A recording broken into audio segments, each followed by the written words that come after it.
Hitting record. I'll turn him back now. Tape. Boop, boop, boop. Beep, beep, beep, beep. Bap, bap, bap. Okay, we're good. All right, here we go. The read begins in 3, 2, 1. Coming up on TMS. Hello, Bad Decisions, my old friend. 'Cause I'm free falling. There's no way I'm going higher with this voice. I know. I was going to say, you really went, you decided on a much lower octave. Endgame at Domino's. Full moon at Starbucks. Someone is going to have to lift those weights. I know those feet. Therapy Thursday and more on this episode of The Morning Stream. Do this for me, dragon. Do this, and I will burn the banana tree. Nobody will ever summon you again. It's like getting a multivitamin in every can.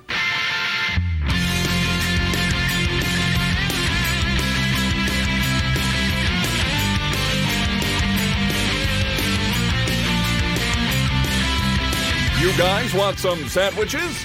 This is The Morning Stream.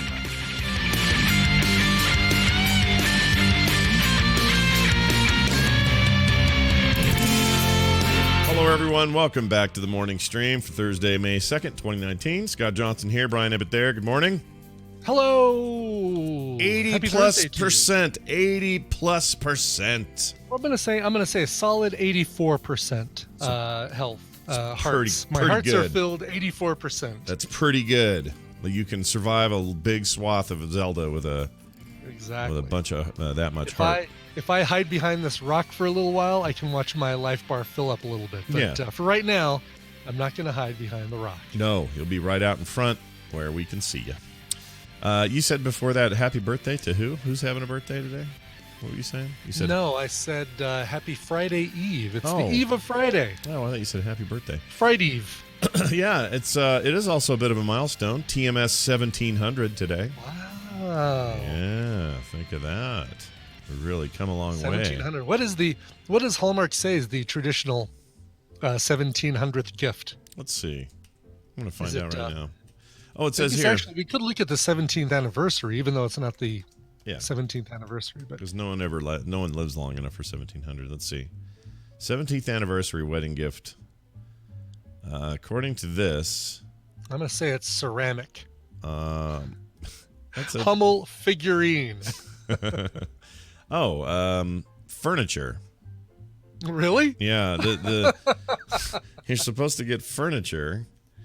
But the symbol of it is the amethyst and citrine. Those are the stones.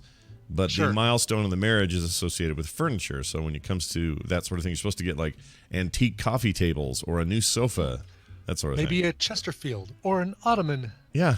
What is a Chesterfield anyway, besides a cigarette? No in idea. The 40s. Okay. No idea. All right. Me either. I think it's Canadian furniture is a Chesterfield. Really? I didn't know that. No, I'm kidding. Oh. I'm kidding. A couch. It's a couch. Oh, it is a couch. I didn't know that. A Chesterfield. Yeah. I want to call it that from now on. Honey, I'll be on the Chesterfield for the next couple hours. No, please, no disturbances while I'm on the Chesterfield. That's what I'm going to do. I'm totally going to do that. I had to look it up, though. I had no idea. Because it's in that song. It's in If I Had $1 Million. They sing about maybe a nice Chesterfield or an ottoman. Oh, yeah, they do. Oh, yeah, there it is. Single, double-breasted. Oh, no, wait. It's also a single or double-breasted overcoat with concealed a long, buttons. Tailored overcoat. It's also the football team of Chesterfield and Derbyshire in England. Yeah. Oh, and you know what else, Brian? Look at this. The second noun definition is chiefly a Northern California and Canadian sofa. Yeah, look at that. A Canadian English term for a couch. So it really is. You weren't kidding. Really what Canadians? I was kidding, but I was oddly accurate. You were accidentally correct. Well done. That's hilarious. Yeah. Here's the pronunciation. Chesterfield. Thank you very much. Okay, thank you for that. It's exactly as we thought it was. I'm so glad it's not, the middle syllable is not the accented one. Chesterfield. Yeah, Chesterfield. Yeah, exactly. Chesterfield. It's actually Chesterfield. Well, that's fantastic. Weird. Okay, I clicked on a thing that took me down a hole, and I'm not going there. All right. All right. Hey, I made an error last night. Horrible error, human error, a foible. Yeah, I watched it all play out on Discord. At least watched the first part of it all play out on Discord. So I was playing games with the core crew after the show, like we do. I guess you guys were you raided, yeah? Did you raid? Hell no. No, I went to bed. Okay, good. You should go I'm to bed. I'm still not, I was not ready to stay up until 11 o'clock and raid as much as I wanted to. Mm-hmm. My health comes first, Scott. You were not raid ready, as they say. I was not raid ready. No, exactly. Yeah, when they did that, My constitution was low. they asked you to ready up, and you said no. That's right. I clicked the no button. Yeah, and then went to bed. I love the idea that you would have done that, though. You stay up in the game, be there on time. They ask for a ready up. You hit no. Nope. Click execute. Like that's your only way to communicate your readiness. I love that. That's right. Anyway, so we're playing Heroes, having fun. Anduin, by the way, is now in Heroes of the Storm. He's a fun little dude, little healer man. And I'm playing him last night. It was really fun. We had a great time. And in the middle of this, Nick gets home from work and walks over and he goes, "Dad, have you eaten?" And I go, "No." And he says, "Do you want anything?" And I said, "Yeah, I'm kind of hungry." And I didn't realize what time it was. It was like 10 minutes to 10 or something. It's like late. Oh, man. And you hadn't eaten dinner yet? No, I had a really busy afternoon and evening. I just didn't have time to eat. Yeah, I just never did. So I was starving, and I'm thinking, well, what's the cheapest, fastest thing we can do? And one of the delivery apps, I don't know which one, Uber Eats or DoorDash or somebody, had a free delivery thing going on for McDonald's. And I thought, well, in a starving moment, that sounds really good. Let's get that. Mm-hmm. So at like 10 o'clock, I'm eating a McDouble and a freaking thing of fries and a medium Coke. What is that about? Oh, I know. It's because Kim's gone. What am I doing? It was a horrible mistake. It was I enabled my son. Even there's not even think there's a vegetable in a McDouble, is there? I don't think so. I think it's pickle. A pickle. Yes, there's a pickle in there. Yes. All right. Well, there you go. But that thing is a reconstituted, like a disc of doom. It's been in some frozen thing forever. Like I don't think there's much nutritional value in that pickle. But no. I just wanted something, and and the house is bereft of anything else that's good, pretty much, because Kim's gone, and everyone ate everything, and I guess I could go. Nick and I could get in the car and go get groceries, but where's the fun in that? So. Well, I mean, I'm sure Kim didn't leave the house completely barren. Like, I'm sure there's a Progresso soup in the cupboard, or a I don't know, cold cuts and bread. There might be that. There might be. I told you about. Did I tell you about the peanut butter? Oh no, I was telling Tom about it. I did this yesterday I guess so technically I ate something in the afternoon, but it wasn't lunch. But what it was is I found a big flour tortilla in the fridge. And before people go, oh, I put a hot dog in there. Nope, we don't have any hot dogs. I didn't do that. Wow. I took it, laid it out on a plate. I smeared one half with chunky peanut butter, and I smeared the other half with local honey. And then I tacoed it together in this big giant taco shape. Yeah, that's a good thing to do. And then I ate that, and it was fan-freaking-tastic. It was real good. So that's funny. I actually had something very similar. There are these things called Foldits. They're like 2 Weight Watchers points, and you can only get them at like the bigger grocery stores. The smaller ones, for whatever reason, don't have them. But it's almost like it's almost like a number 8. Oh. Right? It's like 2 circles, but it's like a Venn diagram in bread form. Oh, cool. Okay. And so you fold it over and you get almost a full disc of whatever you're eating, and you can put turkey and lettuce and stuff in there. I actually did some. I've had some before. Hammond gave us some to try, which we will try on the show. Yeah. I had some powdered peanut butter, also from Weight Watchers. That's like super low points. Sure. Smeared that on one side, smeared some Smucker's Simply Fruit on the other side, and had myself a little PB&J, which we found out this last weekend. Australians don't do PB&J. No, they do the Marmite or whatever the hell it is, right? No, I mean, they say, no, peanut butter's for sandwiches, jelly is for toast, never the twain shall meet. Really?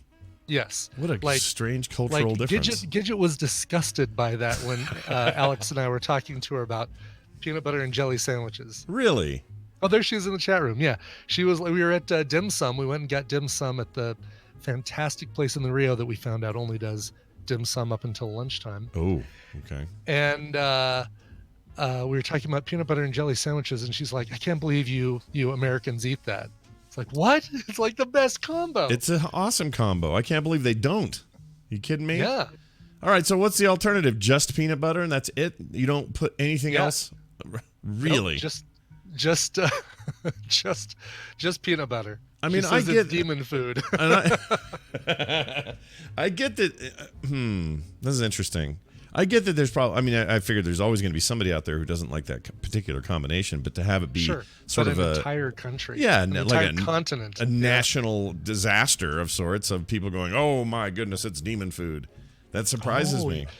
TV's Travis actually brings up a good point. What if you toast the bread and then put peanut butter and jelly on it? I think once you toast the bread, it's no longer receptive to the peanut butter, but it's okay for the jelly. So what if you take one piece of bread and toast it and put jelly on it, and then you take another piece of bread, don't toast it, and put peanut butter on it, and then you put those together? Yeah, why not? Right? So it's like your jelly is still your toast is still jellied, and your peanut butter is still on a sandwich bread. Gidget's saying I nope, don't nope, get it. nope is what she's saying to that. I don't get it. I don't get it. I don't get it either. And by the way, I'll even do the toasted peanut butter thing. It gets kind of melty and weird, but I'll still do it. Yes. I'll do it.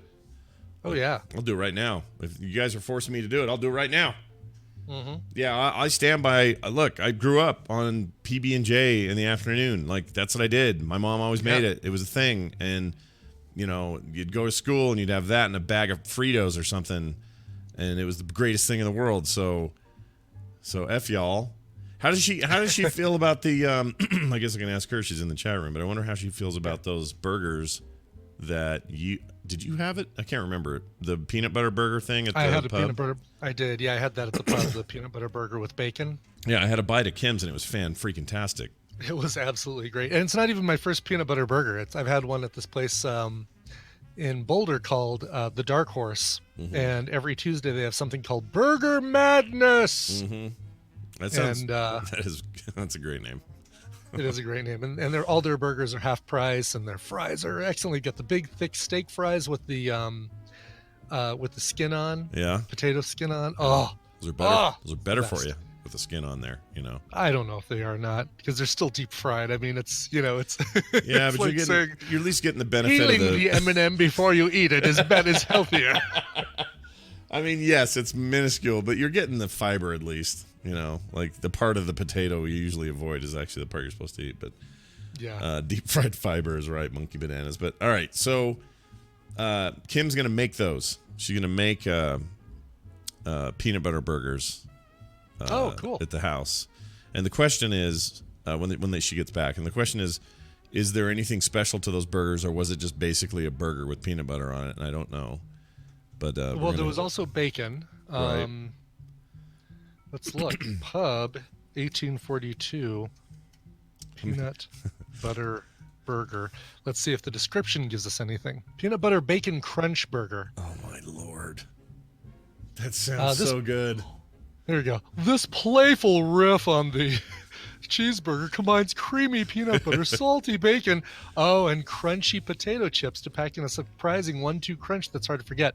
I forgot there were Ruffles in there. Yeah, on top though, like just laid on there, right?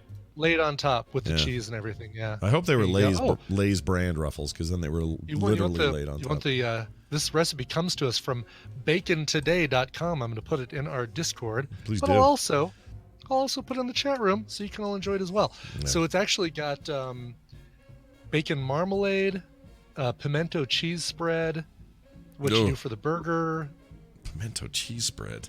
Really? pimento cheese spread. Might skip that little aspect. Might not do that bit. No, it's got a half a cup of heavyweight mayonnaise. Man, when I watch the battle between the heavyweight mayonnaise and the welterweight, it was Yeah, never leave those guys fighting in the sun, though. That's trouble. that's right. I wonder if mayonnaise on its own is, the devil's whatever for Jure. I wonder what heavyweight mayonnaise. It's like 1040 mayonnaise or Yeah, something. I think he's actually 40 weight I think he's actually starting to get mad at me for Every time I see anything to do with mayonnaise, I send a picture Can of you it. send it to him? Yeah, Sure. and I think he's starting to get annoyed by me.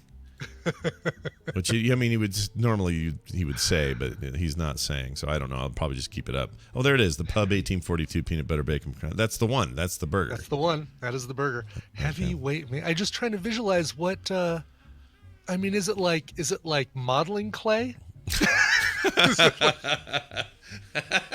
I don't know. That's a lot more mayo than I would have expected. That is, yeah. So maybe it is have the consistency of like a moldable, like a Plasticine. yeah, Yeah. microwave it and it hardens or something. I don't know. Uh, That's pretty cool. We're gonna try it. We're gonna give it a shot here and see if we can't home do that business and see if it's any good. cool. All right, let's talk about the jump. We didn't do this yet. Yes. So, I jumped off the stratosphere. You did. There you go. There's the story. Yeah. No, I think I talked about this on Twitter. I thought about talking about this on Twitter, but I actually did schedule it. I made sure to schedule it on the same day, but after we saw Endgame, because if something went wrong, I didn't want to die not having seen the conclusion to the story brought to us by Infinity War. And you're not kidding, by the way, right? Like you really did. I mean, I know you didn't go in going. I'm a little kidding, Scott. Right, but you didn't think there was some high percentage you were going to get hurt. But still, you may as well schedule it after Endgame instead of before, Right, exactly. because let's Like, see the movie. I might not have died. I could have been maimed, and then I'd still be waiting like several months until my body could be taken to a movie theater, plopped down in a recliner, and watch the movie. Yeah. So, but it was tight. Like, basically, we went to the movie, we got out of the movie.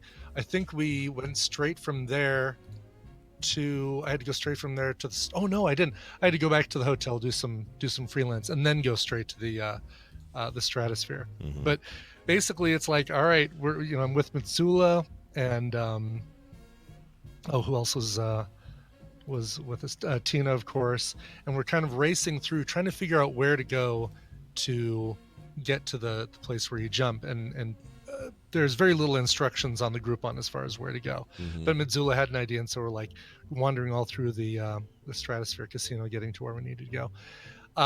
Got up to the floor, checked in, had what I could only describe as an Apple Newton with a disclaimer or basically a waiver on it that I just scroll through and sign at the bottom. Yep. Everyone- It was like everyone so it was actually like a little tablet-y. Oh, It was you a know little what? tablet. Was it like the things the UPS guy brings to have you sign? That sort of thing? Yes, very similar to that. Okay. Yes, Yeah. Thick and it's- industrial, those things. exactly. So sign my life away, approve that. Yeah. Even had my name spelled correctly on that form, Yeah. and then they kind of said, all right, just go over and sit on the side here. I was like, all right, great. So all this rush, and now I have to sit and wait and kind of watch as, I hear the as like the the cables are being wound up and let go and stuff like that. Yeah. Finally, it's my turn. They call me over and they say, all right, everything out of your pockets. They have a little locker on the side. Take everything out of your pockets. No jewelry, no nothing, no watch, no phone, because basically they don't want you getting up there and then a second after you jump saying, I'm tossing out my phone. I'm tossing out a bunch of pennies. Catch this, people on the ground. Oh, yeah, good point. Because those kill could be somebody. really super dangerous. Yeah. They could kill somebody, yeah. And I mean, even if you're not intentionally doing it, having like an earring, a dangly earring or something, a clip on, when the cable finally slows down to like prepare you for your landing, you're still pretty high up, and that stuff would continue at a fast rate of speed down to the ground. Yeah, good So point. I guess they have to kind of make sure that you don't have any projectiles or anything like that. Sure. And when they Then put it in this locker, do you have to go back up and get it? Is that how it works? Or? No, the locker's still. We're still on the ground floor. Oh, Still this is on the- before you go up. still Okay. on the- still All right. haven't gone up. All right. So I'm putting stuff away, and then they get wanded, and then the guy's training a new person, so I have to get wanded twice, and she's learning how to wand somebody. Ugh. So All right. he's like, no, you got to do the arm. All right, now get under the arm. Now go down the side, and da da da. Like Mhm. he's training her on how to wand. Sure. Did you get a little crotch give wanding? somebody- They did the give crotch. somebody- I totally did. I got double crotch wanding because first he did it and then his trainee did it. That's So- fantastic. That's good. A double Complete crotch wandage. wand. But then, I mean, it is basically overall they checked me 4 times for projectiles and things in my pockets, Yeah. not just the wanding, but like a pat down and all that stuff. They are really something must have happened at some point. That's hardcore. Yeah. Oh, I'm sure So, there's stories. There's got to be stories, right? there Of has to be weird stuff. stories, Yeah. Probably try to find those. So they put on the old jumpsuit. You've seen photos of the very flattering jumpsuit that I had to wear, and then on top of that goes all the harness stuff, which again, maybe 6 times. Like first they put it on me, checked it, then they checked it before I went up the elevator a couple times, and then checked it twice up top when I was at the top of the stratosphere. I mean, they want to make sure. Again, totally fine with this. I'm glad they're double checking all this stuff. Mm-hmm.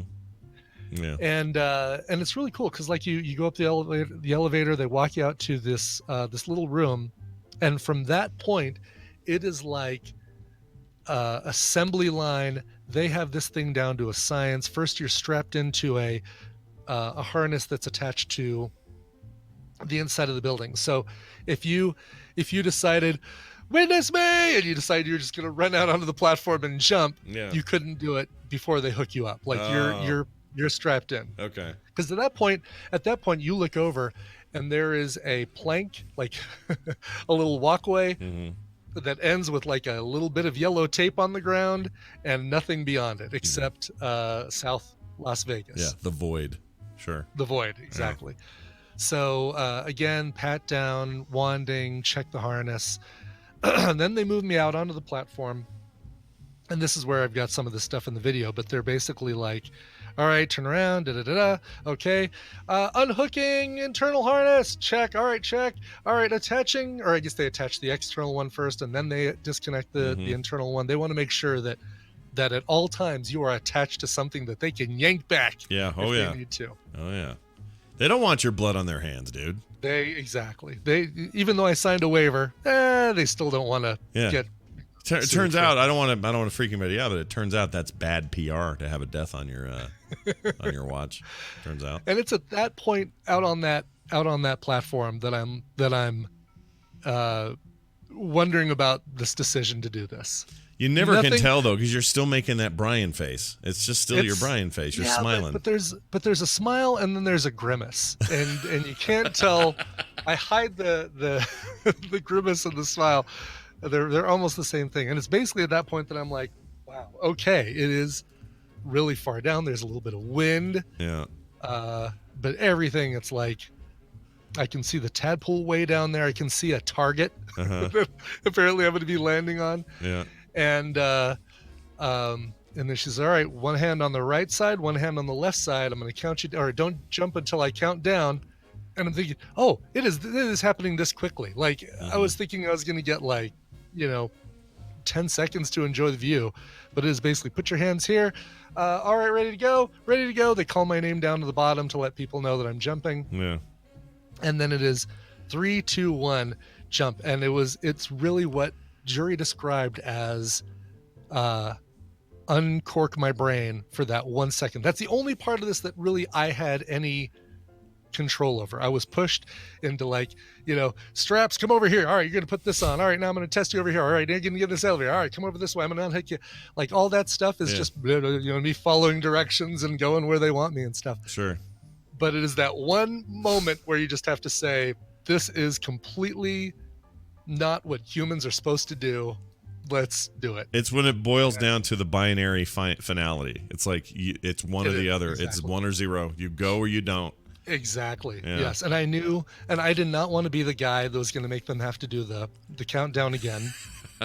Because then it'd be like, all right, start the countdown again. We got one of these. Yeah. We have a hanger. Yeah, we got a hanger, you guys. I'd love to have a name for when people do this. That'd be great.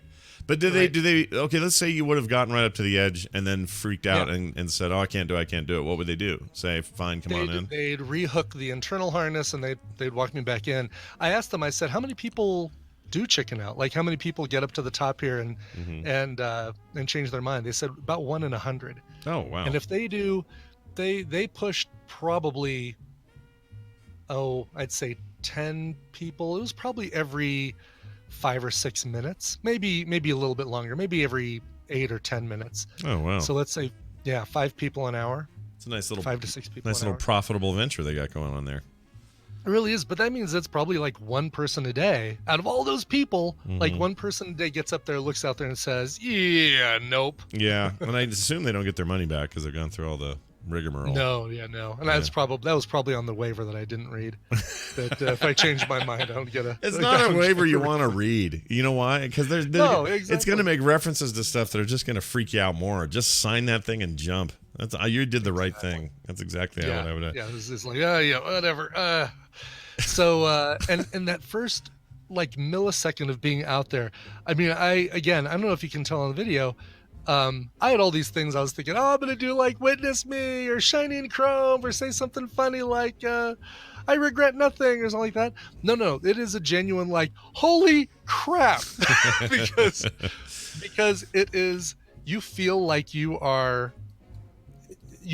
falling at an unhindered speed. It does not feel like there's a cable attached to you. It doesn't feel like like you're slowing down. And I don't know what, going from, because it takes you a while to get up to terminal velocity. So I don't know how long, of that time I just get out there, that really the cable's only attached to me just to kind of, slow me down when I get close to the bottom. Right. The goal is not. Yeah, I get it. Because it did not feel like I was hindered at all. It felt like I was falling as fast as I was going to fall. And the bummer is like, I kind of wanted to be horizontal. Yeah. But just the way that gravity and the cable and all that stuff and the harness, I'm more like. Was that him? Like a Superman descending. Yeah, the way you did it was very Jesus-like. It was, you were coming to save him. Was that him? There's a very big, well, no, not a very big difference. There's a very small difference between Jesus and Superman, and it really is vertical versus horizontal. Right. Same pose, vertical, horizontal, Jesus, Superman. Well, the funny thing for me was, and I'll play the audio here. I had getting around Vegas, sometimes can be a bit of a challenge. Oh yeah, and there's construction going on all over the place downtown. Yeah, it's kind of crazy right now. And I had been trying to get there. I was absolutely not going to miss this. Like that was, as much as this was on your list to do for Vegas, it was on my list to witness it. I had to see it. And so it didn't matter what was happening. I was going to make this happen. But then we got stuck in some gnarly traffic. I had a car because Kim and I drove up or down to Vegas. We had a car with us. And we thought that would give us advantages because we're not relying on some Uber guy to get his directions right or whatever. And so, no, it doesn't really work that way. When there's construction and busy traffic, it's just kind of you're at the mercy of Vegas. And so we're trying as fast as we can, and we're whipping around, and Kim's like making some traction, getting in front of people, not cutting anyone off, but, trying to do our best. And I'm like, oh my gosh, it's like a minute till we're supposed to be there. Like, how did this happen? We left with so much time, and now I've got no time. Right, and I can see the stratosphere up ahead, and I'm like, if I miss this, I'm going to be freaking pissed. So what she does is we finally get to the stratosphere right as the clock ticks, quarter after. Which is funny because really once you get there, the time you're scheduled really doesn't matter. I mean, basically they say, all right, you ready? All right, let's go up. And they took two of us up. Me and KT Data went up at the same time. Right. And they're like, which one he wants to go first? I'm like, I'll go. Do you mind? And he's like, oh, no, please go ahead. Yeah. And I think it was a good choice because he said from where he was, he watched the cable unspooled as I went down and realized how fast it was. Oh my gosh, yeah, that would be a sight. That'd be a visual for you. Yeah, and he's like, okay, yeah, I'm not sure. He did it just fine. Well, when I pull up, we pull into the breezeway, where you'd normally like valet would take your car and stuff. We actually pulled into the valet lane because there was no other lane. It was busy. They were doing check-ins like 3:15 in the afternoon. This is like prime check-in time. Prime arrival time on a Friday. This is when everybody who drives in, or comes in, usually comes in on a Friday, leaves Sunday. Totally. So she parks. Kim's driving. She parks. I dive out of the car, and I go rushing around the front of the stratosphere where I could get some sort of view on this thing. And right as I plant my feet, pull my phone up, hit record, and aim it, you're falling. It's amazing. Yeah, it was crazy that I even caught it. And here's the best part, and I'll play the audio because Okay. it was far enough away. I wasn't 100% sure it was you. so even though I zoomed in, I wasn't totally sure. So here's the sound of what I said after the jump. There he goes.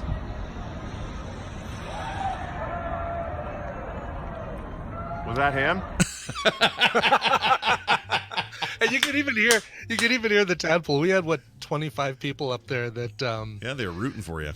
they were rooting for me down there to either be witnesses or to Yep. witnesses for insurance purposes. Yeah, But exactly. yeah, it was great timing. And like I said, you actually, the vantage point that you have versus the people down below and me with the arm camera, Mhm. you can actually see my speed from your vantage point better than those other two perspectives. Oh yeah, totally. And, Which is weird. It wasn't my plan at all, but it ended up being kind of a nice angle for No. your edit when you put all the stuff together. Yeah, But I yeah, agree. it was something, man. I couldn't believe it. I saw you do it, and I could tell. Even though I wasn't 100% sure it was you as you were falling. Yeah. I could Yeah. tell that you were in full Jesus mode, like you were just Oh. coming Well, down. I mean, now, when are you going to have your arms at your side? Oh, this is great.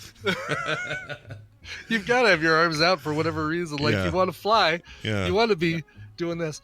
I wonder what it'd be like to just Absolutely yeah. would do it again. That was it was absolutely incredible. And those, the once you get off the platform, once you are somewhat free falling, and you can kind of look around and you realize how quickly you're moving and what it looks like, and the rush of the air coming up at you and all that, it was really incredible. And yeah, the landing, you can see it on a couple people's videos, but the landing, not quite like a gentle land, step down on earth, tiptoe and kind of calmly land. It was a little bit of a Yeah, they drop you kind of hard. I thought your knee was going to snap back in one of the angles. Like if you straighten your leg No, too much, you're going to like pop that thing the other direction. It was weird. Yeah. Well, It would have been nice to do the Iron Man, the fist down on the ground, knee down kind of thing, but blow your knee out.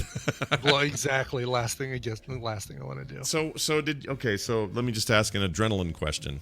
Sure. How long did that sensation last? Because I'm sure like Like- for the rest of the day you were just like pumped and hyped and ready. Hours. Yeah. I mean, it was basically from there, went inside, had a drink with Jury and Cammy and KT Data and Mad Cow, other people that jumped from our group, and had one of those Windex looking drinks, like a listener of ours recommended, the AMF, the Mhm. Adios Mm-hmm. MF, and I was like just showing like my hand at the bar, totally shaking, like I'm just still like. Oh pumped up yeah, with that's adrenaline. got to be legit. Like that, just that feeling of like. It really was, and it lasted throughout most of the time that we were at the Cornish pasty, and I even felt like I was could keep going when we did the karaoke that night. This reminds me. I was going to play the Avengers music, but I can't find it. Hold on. No. Dang it. There we go. There it is. Okay, here's mine. See, that's what I wanted to hear while you were jumping. Me too. Mm-hmm. They wouldn't let me bring my AirPods for Yeah. whatever reason. I can't understand why. Yeah, weird. No AirPods on the drop down. Weird. Can't imagine those Oh being. yeah, and then we went up and had took advantage of the happy hour at the top of the Strat. There's a bar that sits above the rotating restaurant. Mm-hmm. So for a second, I thought the bar rotated, but it was just the restaurant rotating underneath us. And Oh wait, so the bar We doesn't freak- rotate? Also, it's stationary. it's stationary. So Oh. the bar sits, Weird. and you're always facing a certain way. But then the restaurant underneath it rotates. It's like a balcony over the restaurant. Mm. And the big group we took up there totally freaked out. The wait staff, there was a woman up there that turned out to be our waitress. She's like, "So how do you want to do this?" And somebody said, "How hard would separate checks be?" And Like I think I saw her eyes roll into the back of her head like Bran Stark. Like all Bran of a Stark, I have to go, and then she's out of there. sudden. Exactly. I But then have to she go figured, now. all right, how about if I do this? She divided our group into 4 and said, "Don't nobody move out of your quadrant." Yeah. And then we'll group these up in quadrants and do drinks there. But she was great. She was really awesome. That's Very good. accommodating and sweet. A lot of that this weekend where we would all walk into a place and the place would go, oh, and then Yeah. it would work out. Yeah. It would all work out. It would be fun. Yeah, the Cornish pasty, man. They were so happy to have us come in there. James and Svet set that whole thing up, or helped set that whole thing up. They're And great. I love that place. It was cool.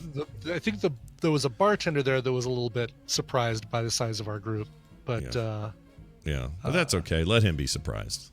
It's yeah, exactly. part of his growth. He'll grow this way. He'll grow. Exactly. He He'll grew be a 3 better sizes. bartender. Yeah, exactly. He'll bring your drink faster, better, all better than before.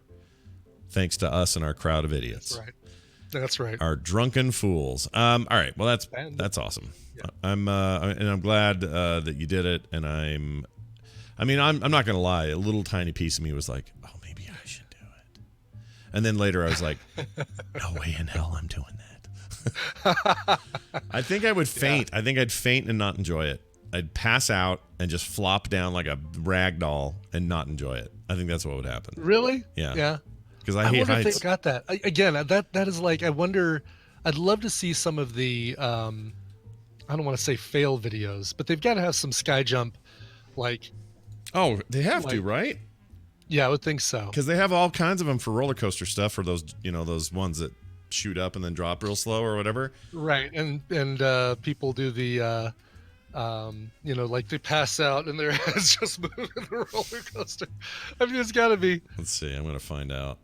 Let's see. Best of sky jump fails. There actually is one. Oh, this Here. is awesome.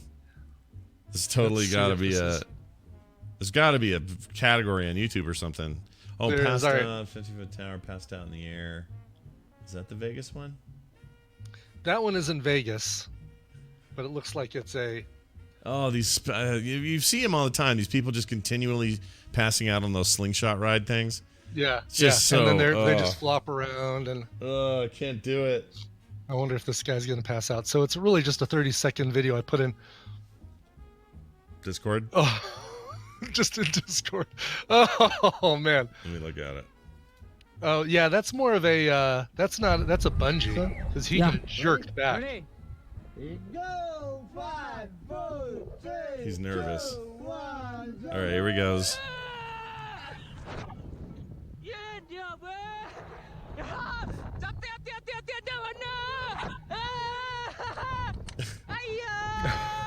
Is he gonna pass out? He never passes out. Why is that? This seems like not a fail, but like a successful one. Yeah, I don't know. I don't know exactly. Where was the fail part? Unless the there's something he says in his language that. Yeah, maybe that's it. I don't know what he was saying. If somebody knows, it sounded like Farsi to me. But if someone knows what that was, what he said, that'd be Yeah. awesome. Next time I do it though, absolutely doing it at night. Oh yeah, you gotta do. That's what. If I did it, it'd be at night, and I think Yeah. I could handle it better because I could see less stuff. You know. Right. Yeah, because Yeah. I'm looking at another video here, and this one actually is the Strat, and it's the same wrist camera that I had, and it's this guy who's doing it at night, and you can see all the lights, but it gives you kind of a misleading view of what the ground Right. looks like. I'm gonna chat room. I have to share a photo with you. This is Brian. no. This is from TVZ Gone. He took some really great pictures. Brian, I'll share it with you as well. Hold on. Okay, I'll stick sounds it in. It's so good. This is him jumping. It's like mid-flight, and you look like you're landing in a field full of followers of your cult. Like, Really? yeah, it's hard to explain. Like- I wish like, people at home could see this and they're just listening, and maybe we'll put it on Twitter or something. But there you go. You see that? Look at that. You're just like, Oh yeah. my people. Hello. I have come. Today is the day, the great reunification. Like, that's totally what you look like.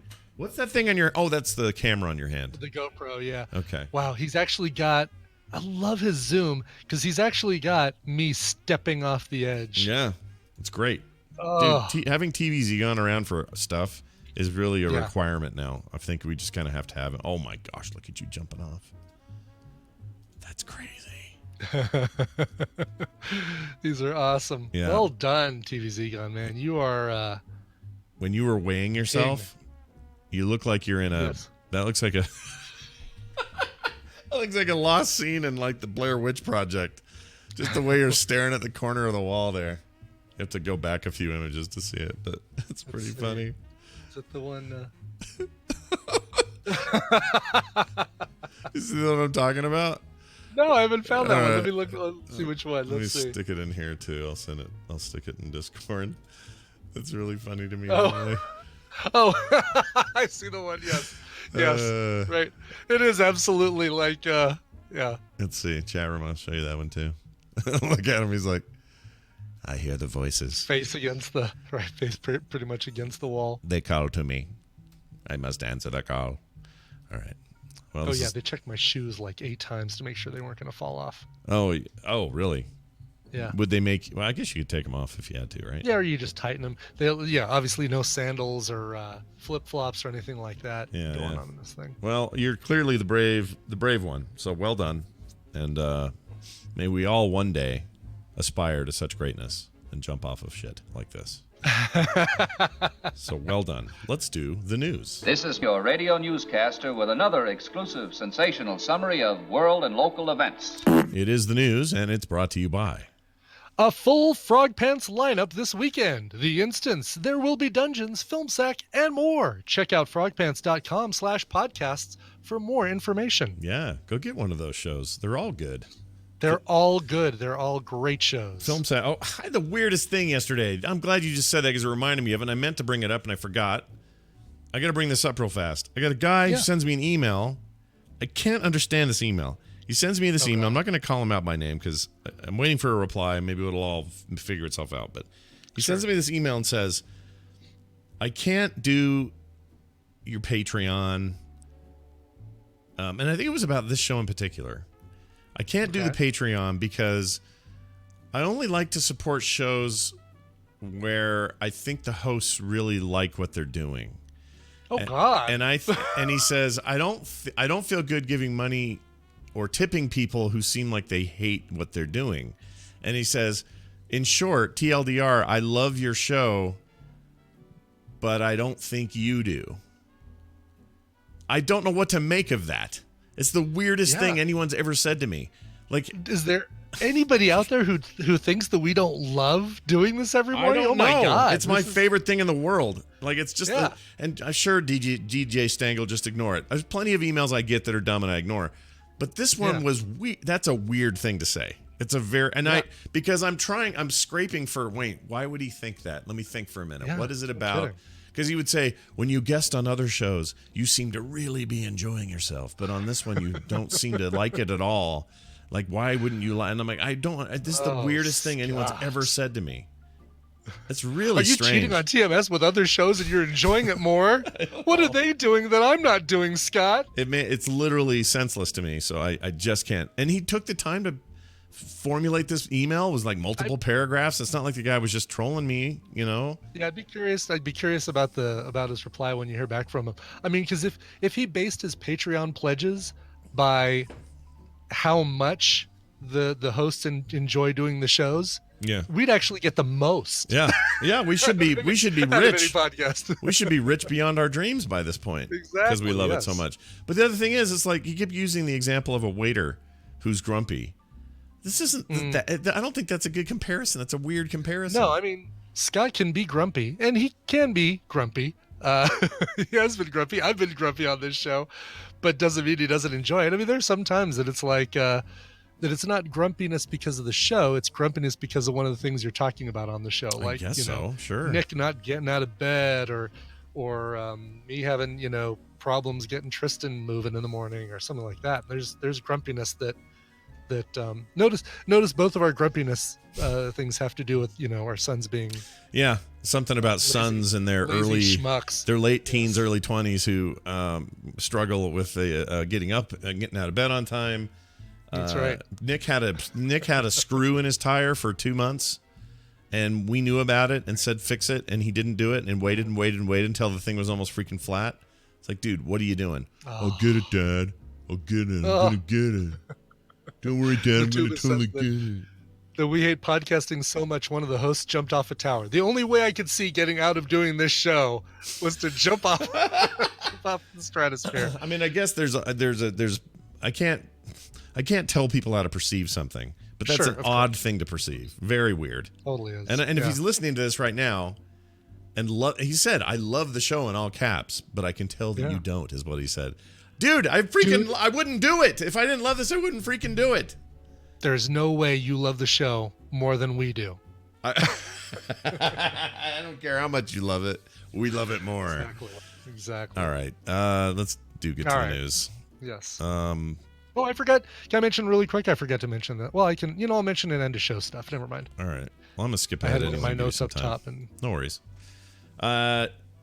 You know what? I'm gonna skip to this one so we don't run out of time.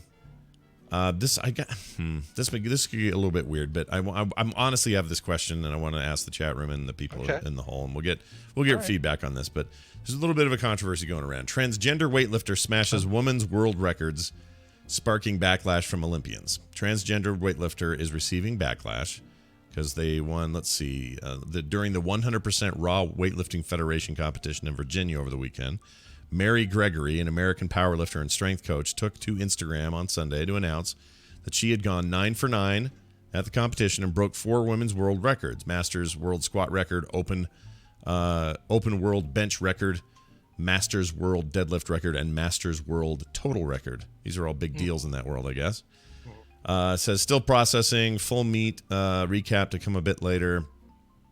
Anyway, said all her thanks and all of this. People are mad because this is a transgender woman who transitioned from male to female.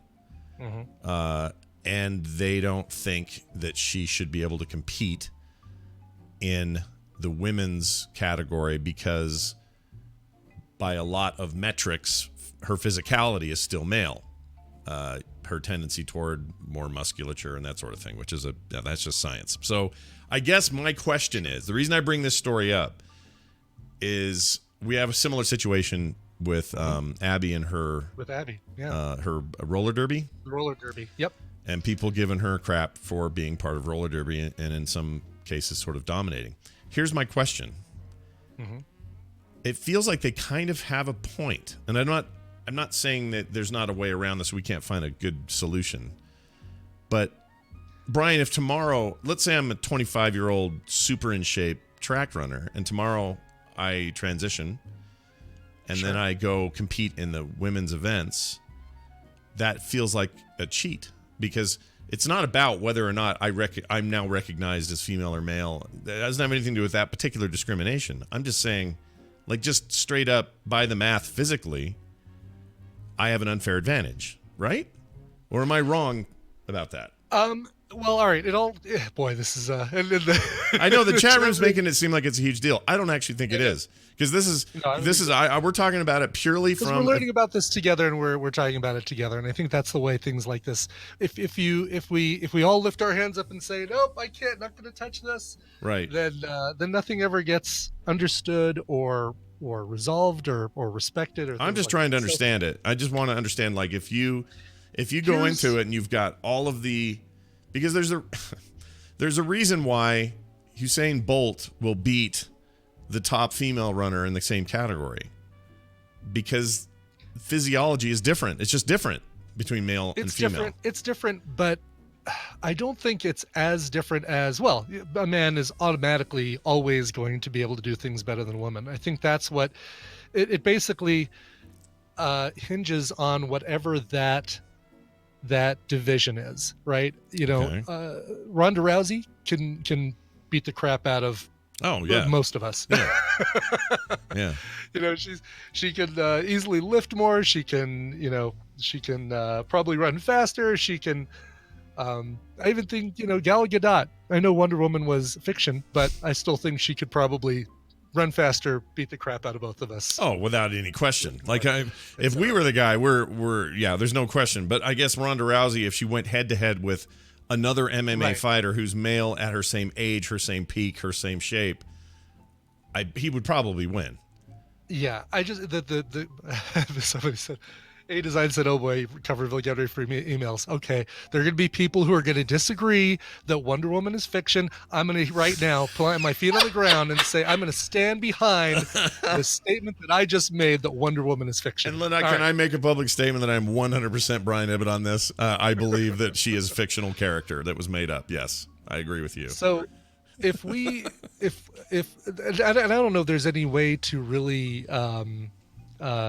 measure this, but if we take the absolute peak of physical perfection that a woman can get up to and that a man can get up to, I'm gonna say I don't feel like there's gonna be as massive a division. I think I think just because of bone structure and things like that, or musculature or whatever. Most of it's hormonal, right? Like how our muscles develop. Is and it stuff. hormonal? Okay. I don't actually know. I say that out of my lane because I don't actually really know, but I would assume it's a combination of things. And when you transition, a lot of that is hormone therapy, right? Like so, if you're transitioning male to female, you're getting estrogen and injections or however they give it, and the other way around, testosterone, and those testosterone affects that stuff. And that's also why my doctor said, hey, your testosterone's a little low. Weightlifting regenerates testosterone. So that stuff's all tied to how you get. But Ronda Rousey could spend the next 5 years doing nothing but the hardest core workouts. And The Rock could do the same thing at the same time. The Rock is going to be bigger. It's just the physics of it. It's the physiology of male and female physiology.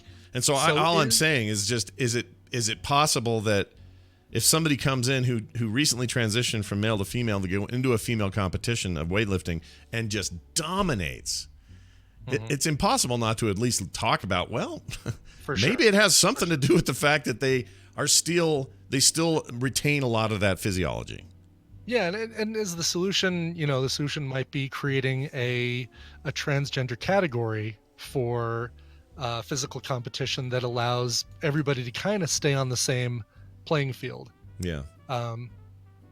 So why is the chat room being so dour about this? I don't get it. I feel like we're being very open-minded and I'm being 100% open-minded. Yeah. Like, I don't get it. I don't understand. So look at them. They're all slowly back away from the conversation. Well, unless it's time for a new podcast to listen to. What are you guys even talking about?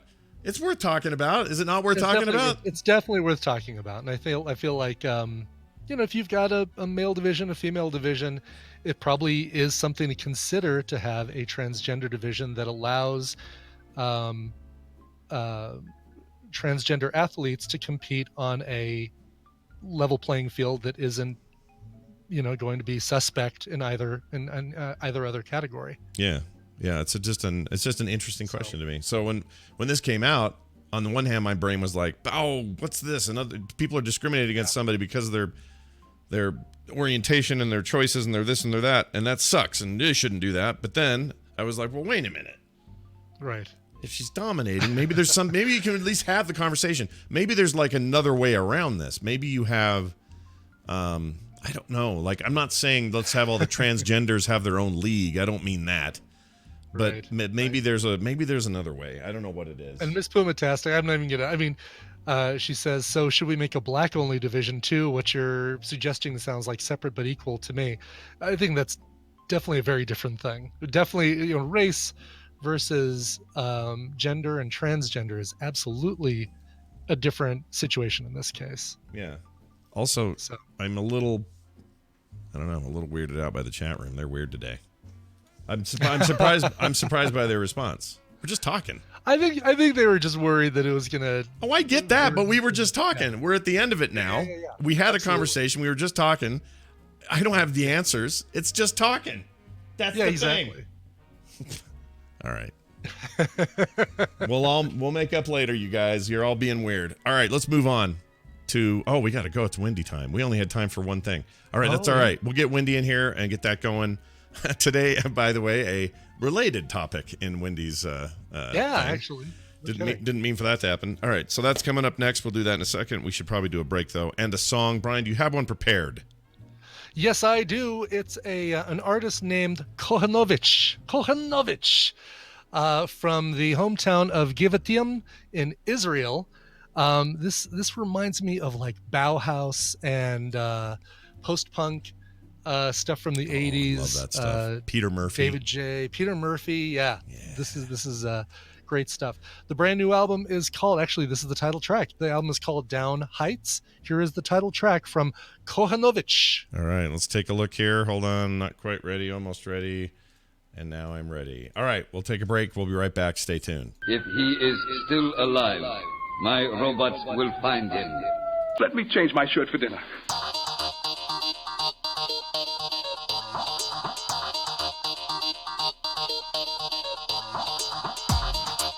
Burn in hell, you little green bastard. This is the morning stream.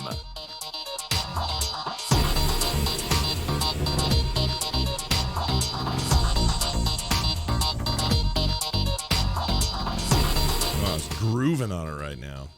I like it. Yeah. Tesorio makes a point. Let's talk about trans issues without a trans person being present. I get it. Well, yeah, but I mean, it's. I think it's something that's important for everybody to talk about. I do want that perspective, and that's what we kind of look to the chat room for, is to give us perspective. Yeah, I actually want the feedback. These emails you're all worried about us getting, I want those emails. I would like to hear what people have to say. This isn't us making judgments. We're not making judgments. Yeah, exactly. And if we can't talk about it, and it can only be talked about by non-cisgendered people, then that seems as yeah, isn't this what we want? As anything else, right? Yeah. Isn't that what we want? You want doughheads like me to learn, to dig in and learn something more about how this is supposed to work. Mm-hmm. So the world works because everybody has a perspective. Being mad that we're talking about it, that's busted. We can't do that anymore, everybody. Yeah, I don't think anybody was mad that we were talking about it. Well, they were afraid. They were very afraid. There's a couple in there that are mad. Mostly afraid. Mostly in the morning. Mostly. All right, we're gonna get Wendy in. I think she's online. There we go. Oh, hi. Oh, hi. Good morning. Hello. Oh, hello. I guess it's noon for you. We say good morning, but it's like lunch for you. 11. Oh, 11. Oh, you're Central, right? Just an hour. I keep thinking you're in Eastern time for some reason. I don't know why I do that. No. Hey, we just saw you in Las Vegas, Nevada. I know. Like, your voice still sounds like you've been to Las Vegas. Yeah, I screamed a lot. I did too. At night, and because of that, I like at that speakeasy we were at. Yeah. Just blew my voice out, so now it's still just being dumb. And then Brian got sick, so that's cool. I got sick. Yeah. Brian, I had a bad avocado scramble. Oh, did you really? No, I'm kidding. No. Oh, gross. No, I think I just had a cold. Oh, okay. Coming back. Well, gotcha. We had a lot of fun though. That was really good, and it was good to have you guys there. I was saying yesterday, just one of the bonuses was I don't ever get to do like a weird offshoot thing with my sisters. Like that just doesn't happen anymore. Yeah. We're all busy. We all got our families. We all got stuff going on. So to be able to spend time with you and Misha was so fun. Was pretty rad. I like that a lot. Anyway. Well, welcome to the show. It's good to have you here. Wendy comes on Thursdays. We talk about stuff that you guys need help with, and she's a therapist. She helps real people all the time, and she even helped. My understanding, I heard from a few people that you sat down with a couple of people at the event and helped them with minor stuff, but that was pretty cool. So nice job. Fun. That way you can write the whole thing off as a business expense. I know. I'm still like so hesitant about that. I find it very weird, but I did want to make a shout out to all the people who I remembered their names, because I'm really working on name memory. Yeah. Do you know, like, it's so important to do, but man, it's so easy not to do it. Mm-hmm. And so here we go. This is just, I haven't practiced, haven't written them down. Here we go. All right, ready? Go.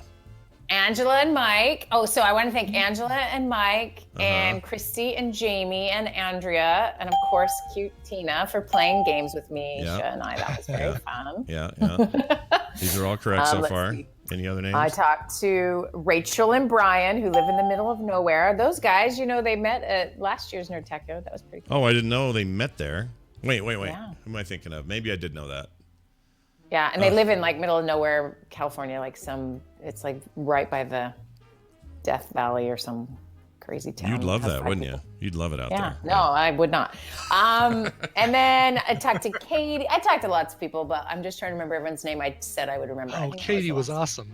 Katie's so cool. Katie, Yeah. So it got was it. very fun, very, very fun, and lots of. Lovely. Well done. You've passed. You've passed the. I know. great Look at test. that. Woo, woo. Yeah, I'm super impressed. I'm super impressed with how you've done. You're one of us now, Wendy. That's right. I know people's names. A That's true, right. true tadpooler. All right. Well, you had found an email that you sent to me and said, "Hey, we should talk about this on the show," and I agreed. And so here we are, and we're going to read it. Are you ready for this email? I am. This is going to be a tough, fun one. So everyone, buckle up. Tough and fun. Here we go. Dear Morning Stream, I am a 45-year-old LGBT man who grew up in a very conservative household and went through conversion therapy as a teenager. Spoiler alert, it did not work. Does it ever work? Freaking, I want to kick We'll those get to guys that. in the nuts. Did you hear about that local guy that was like a Utah dude that was like a famous nationwide deprogrammer guy and then came out like 4 months ago and said, I've been gay the whole time. And I got to be true to myself, so now I'm gay. But for all those years, he was a deprogrammer trying to get people not to be gay. Anyway, I love that you're calling it deprogrammer. Is that what they call it? I don't know. Technically, or It's is it- probably my word, but that kind of stuff. Okay. Kind of stuff makes me Deprogram. so angry. I hate it. Okay. keep Anyway, going. while I'm now happy and fairly well-adjusted adult, I do struggle with the legacy of what I went through. For example, I have a lot of anger against religious groups which teach that LGBT people are somehow broken. It has been hard for me to see the crisis in some churches today on how to treat LGBT people. When I saw the news about the valedictorian of BYU coming out as gay in his speech and specifically saying, quote, I am not broken, unquote, I cried for him because I know what it's like to have your family and your church tell you over and over again for years that you are broken. So my question for Wendy is, what can people do, what can people who have been through this conversion therapy do to heal and move on? And how can my friends and family support those in the recovery process? So that's your email. Yeah, that was big news around here, by the way. This BYU kid getting up during the commencement during thing. his valedictorian speech. Yeah, and he actually said the words. He actually said the words, "I am a proud, gay son of God," which is a big deal to say around these parts. Certainly, And in even Provo. ran like the powers that be. He presented his speech in written form to them, and they approved it before he didn't spring it on Wasn't the a gotcha. faculty and administration. Exactly. Yeah. Right. Right. Which I think is it's great, and it's so open-minded and terrific. It's also freaking brave. Like oh my gosh, I Yeah. can't even imagine it. Like to do that, knowing what environment you're in, and potentially just forget about the, I don't know, just like what's your family going to do? I assume this is where, well, actually, I don't know this. I shouldn't assume anything, but I assume this is where he came out. I don't know. Like that's just super intense. So anyway, Wendy, where do you want to go with this one? Okay. Well, I mean, we'll get to his actual question in just a minute, but let's just talk about what these words all mean. So conversion therapy, another word is reparative therapy. And essentially it has its roots mainly in religious organizations. Like you can find sort of going back to the original Freudian days of him saying things like, there's nothing you can do about that. So there's nothing wrong with it even, he said. And then, there was a move at some point to put in the DSM, which is the Diagnosis Statistical Manual, the Bible of psychology. It was considered a mental illness for many editions, and I think it was the third or the fourth edition when they took it out. So you've got sort of within the field of psychology, there's been a little back and forth, but there's never been any real consensus on conversion therapy. So what conversion therapy ultimately does is it takes a person and says, okay, you don't want to be gay. Let's change your orientation. And they've done it in lots of different ways. Sometimes it's just talk therapy and like working through whatever to try to help the gay away. And then there's the really disturbing versions of like shock therapy. And so there'd be things like, think of it operant conditioning, where, okay, if I don't ever want you to drink alcohol again, I'm going to give you Antabuse, because when you take that and then drink, you're violently ill. So what happens is your brain associates being violently ill with alcohol, and it's going to have less of a desire to want to What's that drink, called? right? Antabuse? I've never heard of that before. Antabuse, yeah. Oh. And it's a drug you take all the time, so that at any point when you drink, you will become incredibly sick. Wow. And so the idea is that you break the connection between my desire and the thing that I'm desiring to hopefully, break that. So they've taken that principle and they've thought, okay, we can do this with attraction. And so what we'll do is, I remember meeting someone who had gone through conversion therapy, and he talked about how they would essentially kind of strap him to a chair almost, and then it's called, here's some technical words, plethysmograph. It's actually where they put a measuring, it's like an elastic band around someone's penis, and then show them pornography of various types to measure their arousal. Sounds fun, right? Great. No. Yeah. No, it does And- not sound no. fun. Where do I It's the sign worst. up? It's the worst. And Clockwork so- Orange. I know, right? So then when they become aroused by homosexual images or pornography, then they administer shocks. And the idea is that it would then deter them from being attracted. So any guesses about how well that works? That sounds just like torture and not anything else. Like if you were to say, I don't know, flip it around and say you were trying to just stop people from being sexual at all. Like, so let's say you were just trying to remove their attraction to other people. All sexuality. All sexuality. That would just be torture. Like that's not. And that's not the that is same what as I like would- drinking and then getting sick. I don't know why that seems crazy to even that people would see those two as comparative. That's crazy. Well, yeah, it's it feels like you would have like a way further negative impact, right? Like instead of just being turned off by homosexual activity, you'd be turned off from all sexual activity. right. Or, You would or also have- hate all people. Yeah. Right, yeah, exactly. Yeah, exactly. It's trauma.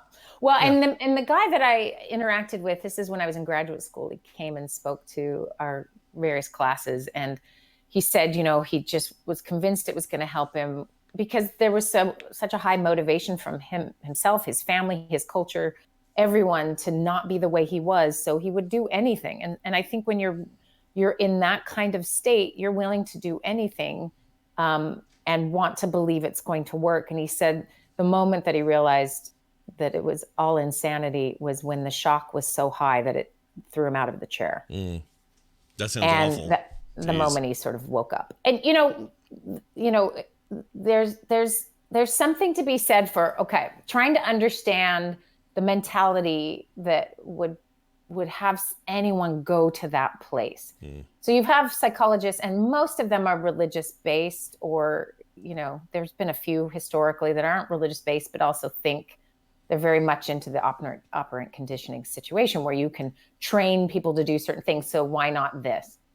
But what they have found is it doesn't work. And of course, the emailer is absolutely right. He's like, big spoiler alert, it doesn't work. It doesn't work. And here's where we get into trouble a little bit, is that the people who claim it works are the people who are really motivated for it to work. And not all conversion therapy, I should be clear, is not all shocking people in the plethysmograph. That's just kind of on the extreme end. There's lots of other things that they do that we don't have any evidence of its efficacy. So in 2009, there was the association of the American Psychological Association did a sort of huge review of all of this because they want to find out, is any of it working? All these sort of groups are saying that it does work. So they found only 83 studies done between 1960 and 2009. And, most of them sort of couldn't prove anything, right? One is kind of more positive, but most of them show that it doesn't work. And then some were showing that it was actually creating harm. So then they're looking at the harm of doing these kinds of things. And of course, there's significant harm.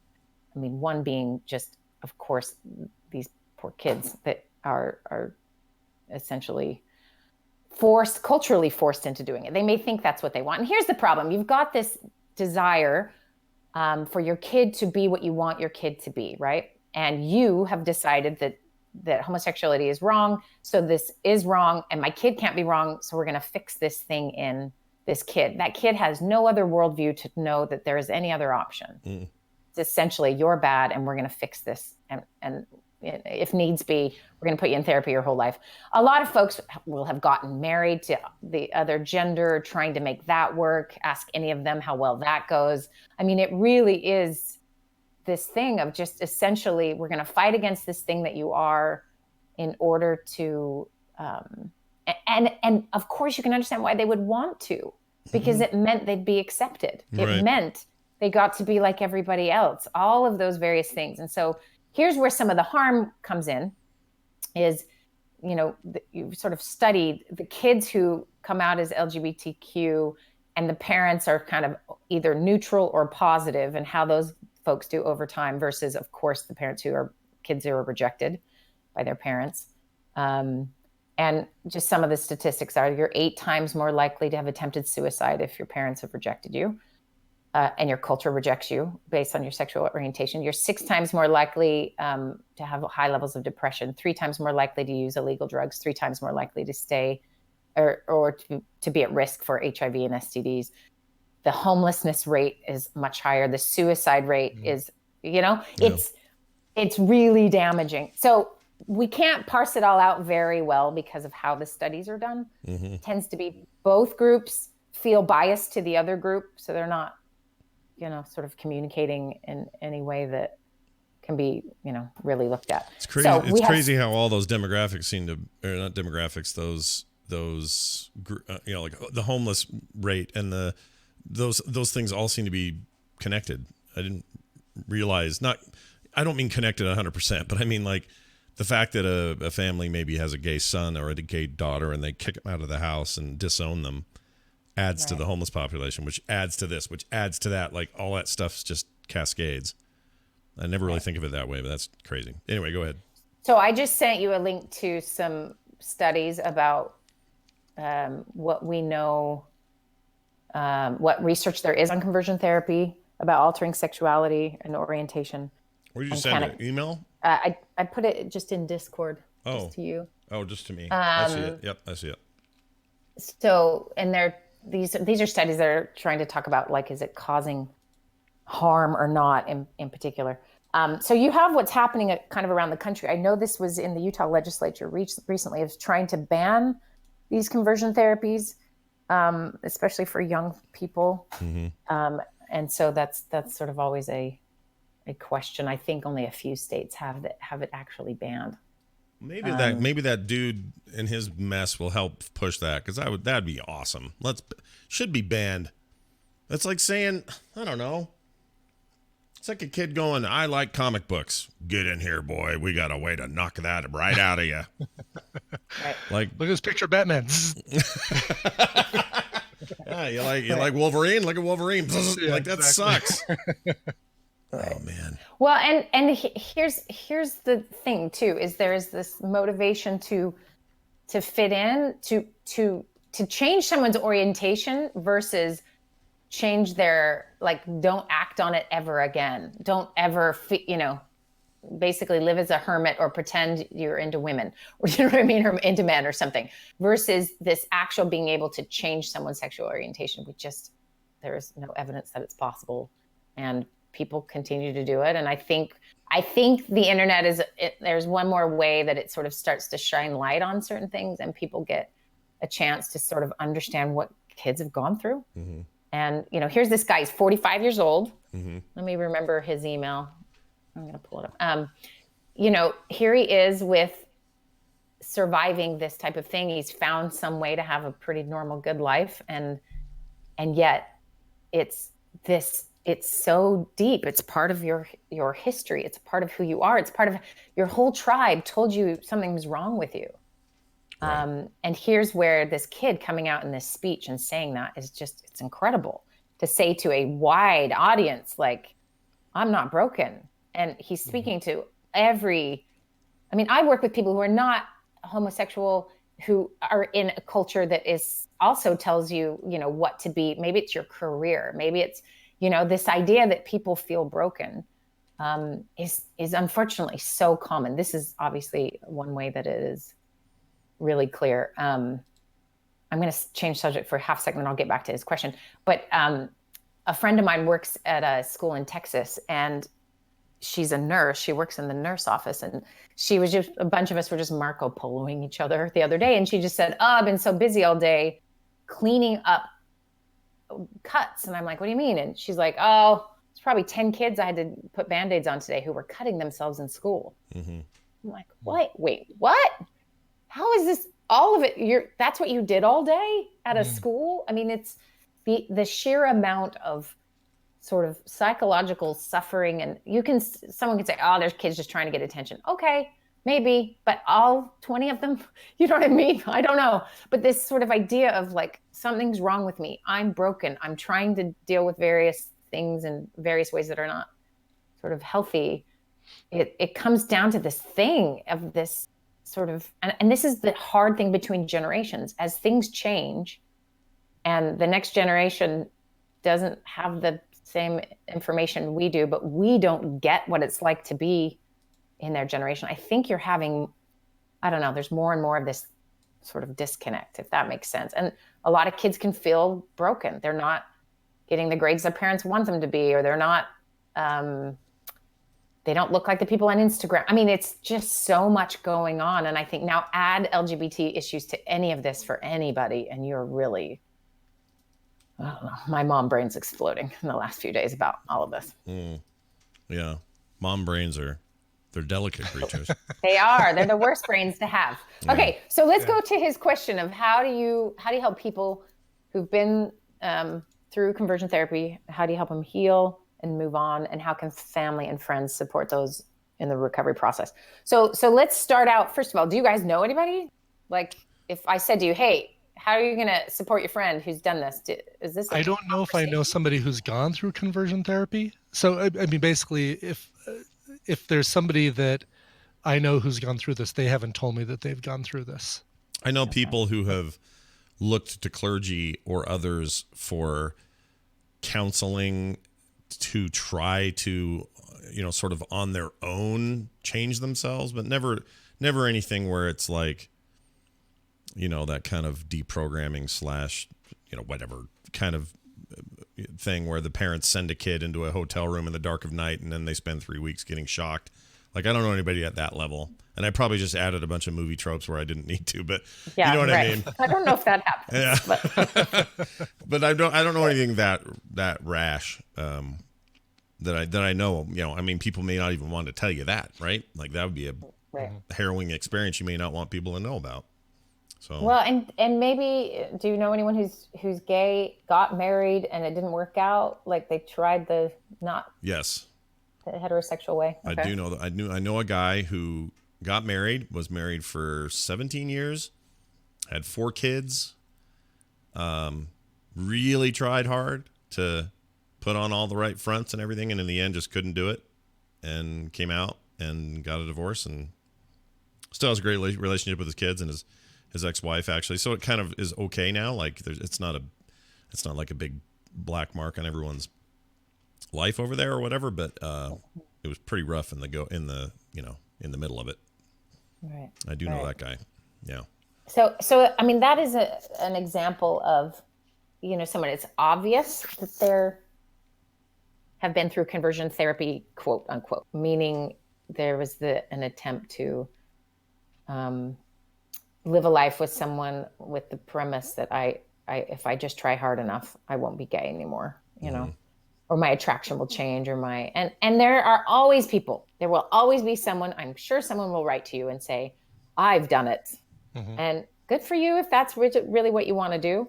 But is it actually real and true? And can we show that with any kind of scientific rigor? And the answer is no. And then, at the core, you ask yourself, like, what are we doing as people if we can't, if we need to change somebody? And it's for us, right? And I get you don't want your kid to suffer because life isn't fair and it's hard, and it'd be easier if you were a heterosexual white male, but that can't be all of us, right? And so it's such a tricky thing. So here's the thing: if you have loved ones who are sort of struggling with this. Maybe it's not all religious groups. I kind of get the sense that's probably the majority, though, right? Wouldn't you think? Mm-hmm. Oh, yeah. But if you have friends that you know who have gone through this, again, and the reason I asked you guys is because I would assume not many people have told you if they have. Right. In my years and years of meeting lots of people in a conservative religious setting, for the most part, I've only known 2 people who have ever been involved with conversion therapy. It did not work at all and harmed them significantly. And then I know of 3 people who married, they were men who married women who were gay and just like the example you gave, held on 15 years, 20 years. Yeah. Tried the whole thing and it didn't work. In the case of this guy, no, I mean, they truly loved each other. Like, he loved her and she loved him, but it was he was never attracted to her, if that makes any sense. Like, that's possible to, have a partner that you love and you see as equal with the raising of your children and all that stuff, but it was just always a lie about, his orientation. He just couldn't do it anymore. 16, 17 years was enough, and that was it. Right. And so my reason for bringing that up is this is like my job is to run into these people. Mm-hmm. So I am, that's how hidden it's going to be when I'm digging to try to find it. Right. And sometimes I have found it, but for the most part, there's that some of that damage or some of that stuff. Maybe maybe it's just me and I haven't seen everyone, of course, but so you're probably not going to know a lot of folks unless you do. And if you do, the most important thing, of course, and this is true for anything we're talking about, is anyone who has been through something traumatic. How do we support them? How do we help them heal? How do we, do anything? So first, give me your answers. What do we do when someone, it can be anything, of course, but let's just say your neighbor moves across the street and says, hey, I went through conversion therapy and it rocked my world. Can you support me? What would you do? I mean, well, I'm always here if you ever need to talk, or if you ever just want to go out and grab a cup of coffee and talk about it. I mean, the trust, you got to basically build up the trust to be able to offer any sort of compassion. So them just moving across the street, it's not like I'm going to be able to say, oh, well, here's my pamphlet. This ought to clear everything up. But I would absolutely start by building that trust and saying, there are people in this world who love you for who you are, and I'm one of them. And you can feel free that if anything ever goes wrong, you need a safe place, you can always come over here. I mean, part of it's just going straight to that and not having to explain it to them. You know what I mean? Like, say, just do those things and have them speak for themselves, and then that trust just latches on. Then now you're truly their confidant. You're truly their safe place. You're truly those things because you just do it. Yeah. And so I agree. I agree with Brian 100%. I think, and part of that is just, just immediately go into that mode and be that person. I mean, a situation where they're not going to trust you right away probably is compounded by the fact that they're probably not going to walk over and say, I've been through conversion therapy. I just moved in. Yeah. Do you have a rake I could borrow? All our stuff is still in boxes. Have you got a pot holder? Yeah. Right. I've been through gay conversion therapy. My dog's nice. Are the schools good here? Like, it doesn't come into the common discussion. Right. Sure. No, it doesn't, because again, and this, your answer is the right one, which is just be loving and just be accepting. And then when people will tell you eventually what's going on in their lives, it's because you've created that trust, right? And I think if I think of anything that somebody who has been through any of this is that the belief, especially when you're a kid, is that you're never going to be okay. You're never going to be enough. You will always be broken. And to have other people in your life as an adult be witnesses to that you're not broken and that you are okay. And they do that by just telling, like, you're okay. You're with me. We're okay. It doesn't even have to be so many words sometimes. Sometimes words are necessary, of course. and I think that's maybe something that's really lacking as a general rule, not to take away from the exact topic, but as a general rule. I mean, take this kid who says in his speech, I'm gay and I'm proud and I'm not broken.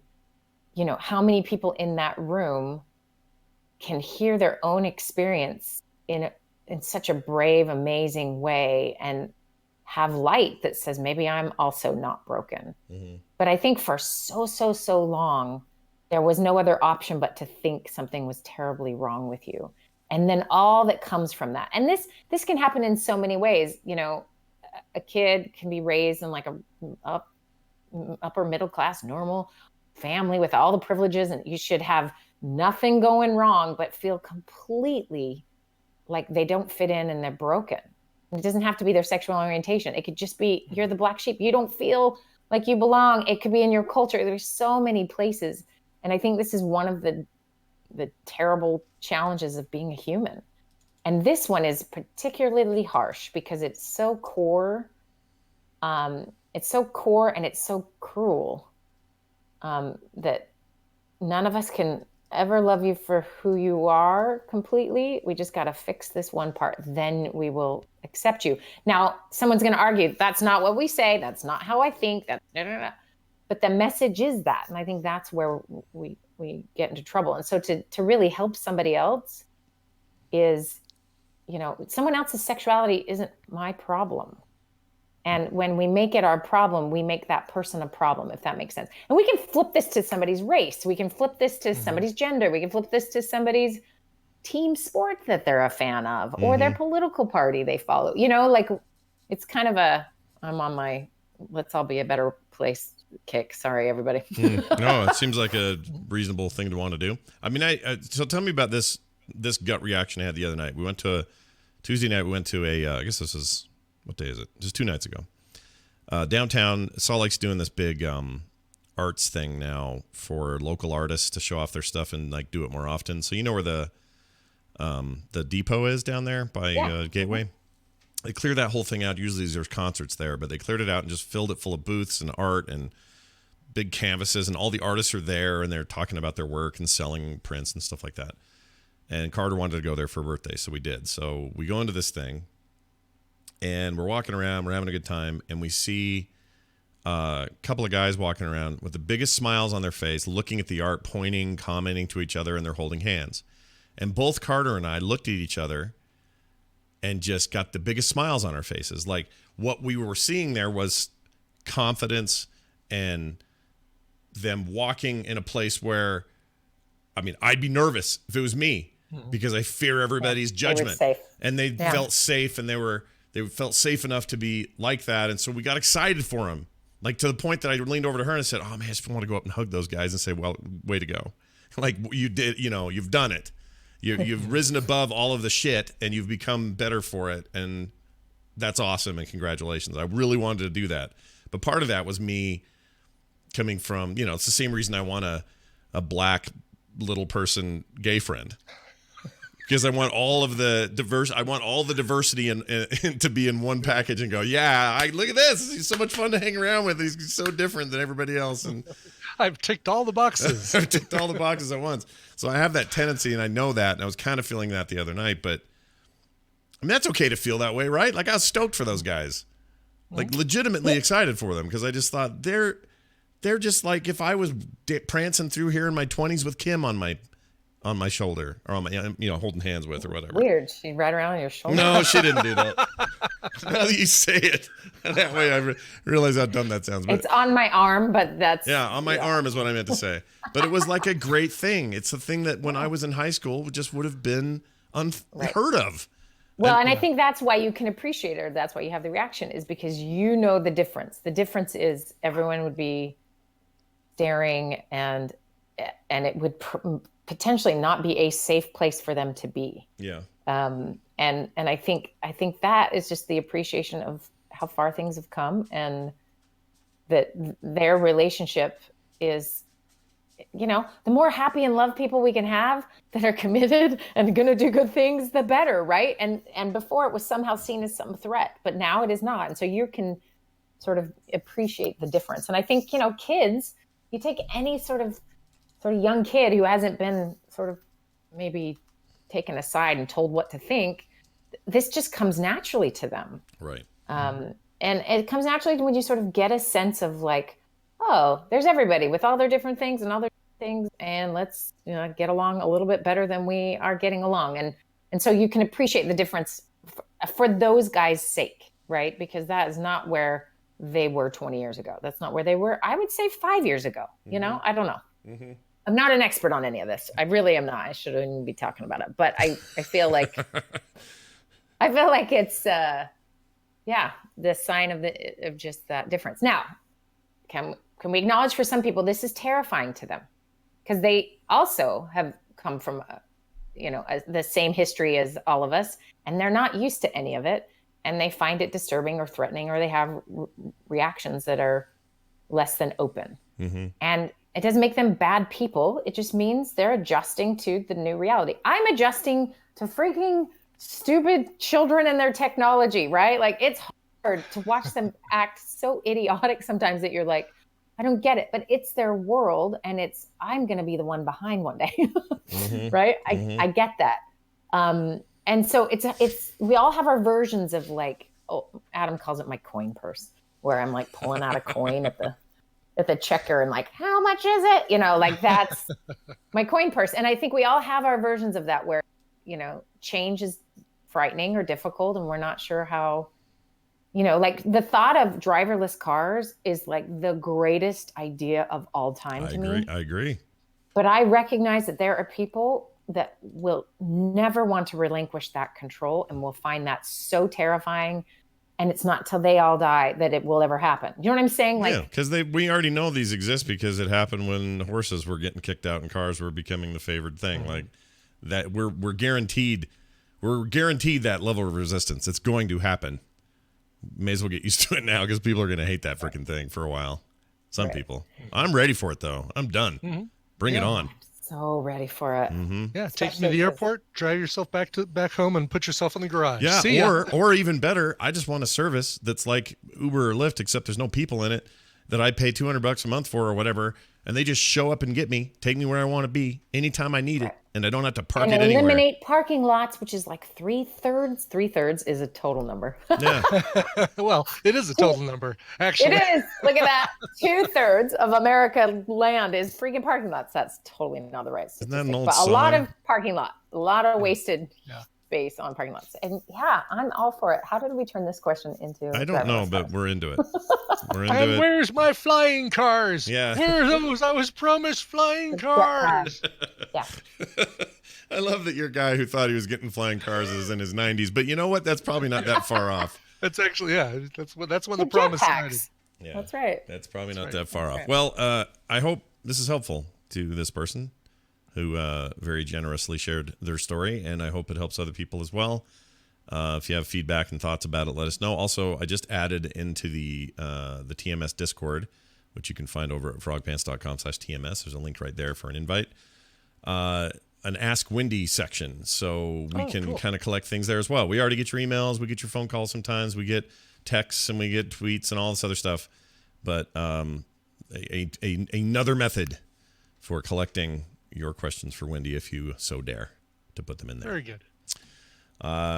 Wendy, chat room says thanks. We say thanks. Gidget, thanks, chat room. Gidget really liked meeting you. She says she told me. Oh, I love Gidget. She's so fun. Isn't she great? I wanted to just talk and have it playing in my house. I want to hear her accent. I want to talk about the 80s with her. I want to discuss hilarious. Marmite or whatever freaking weird bug food they eat down there. I want to talk about all the weird things where she lives. They don't eat peanut butter and jelly, we found out.